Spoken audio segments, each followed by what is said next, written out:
سڑک کی مرمت ہو رہی ہو تو سڑک کے درمیان میں ایک بورڈ لگا دیا جاتا ہے جس پر لکھا ہوتا ہے سڑک بند ہے، مگر اس کا مطلب کبھی یہ نہیں ہوتا کہ سرے سے راستہ بند ہو گیا ہے اور اب آنے جانے والے اپنی گاڑی روک کر کھڑے ہو جائیں۔ اس کا مطلب صرف یہ ہوتا ہے کہ یہ سامنے کی سڑک بند ہے۔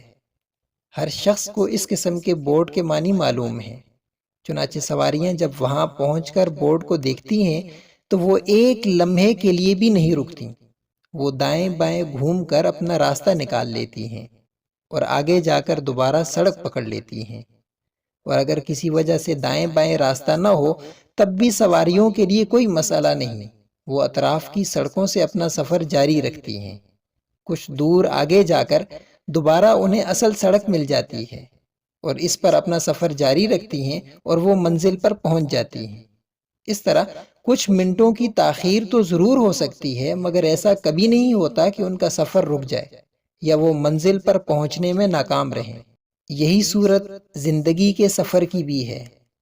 زندگی کی جد و جہد میں کبھی ایسا ہوتا ہے کہ آدمی محسوس کرتا ہے کہ اس کا راستہ بند ہے، مگر اس کا مطلب صرف یہ ہوتا ہے کہ سامنے کا راستہ بند ہے، نہ کہ ہر طرف کا۔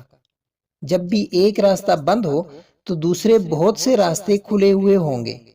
عقل مند شخص وہ ہے جو اپنے سامنے سڑک بند ہے کا بورڈ دیکھ کر رک نہ جائے، بلکہ دوسرے راستے تلاش کر کے اپنا سفر جاری رکھے۔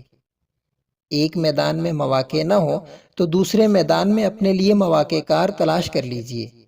حریف سے براہ راست مقابلہ ممکن نہ ہو تو بالواسطہ مقابلے کا طریقہ اختیار کیجئے۔ آگے کی صف میں آپ کو جگہ نہ مل رہی ہو تو پیچھے کی صف میں اپنے لیے جگہ حاصل کر لیجئے۔ ٹکراؤ کے ذریعے مسئلہ حل ہوتا ہوا نظر نہ آتا ہو تو مصالحت کے ذریعے مسئلے کے حل کی صورت نکال لیجئے۔ دوسروں کا ساتھ حاصل نہ ہو رہا ہو تو تنہا اپنے کام کا آغاز کر دیجئے۔ چھت کی تعمیر کا سامان نہ ہو تو بنیاد کی تعمیر میں اپنے کو لگا دیجئے۔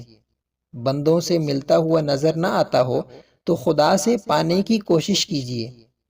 ہر بند سڑک کے پاس ایک کھلی سڑک بھی ہوتی ہے، مگر اس کو وہی لوگ پاتے ہیں جو آنکھ والے ہوں۔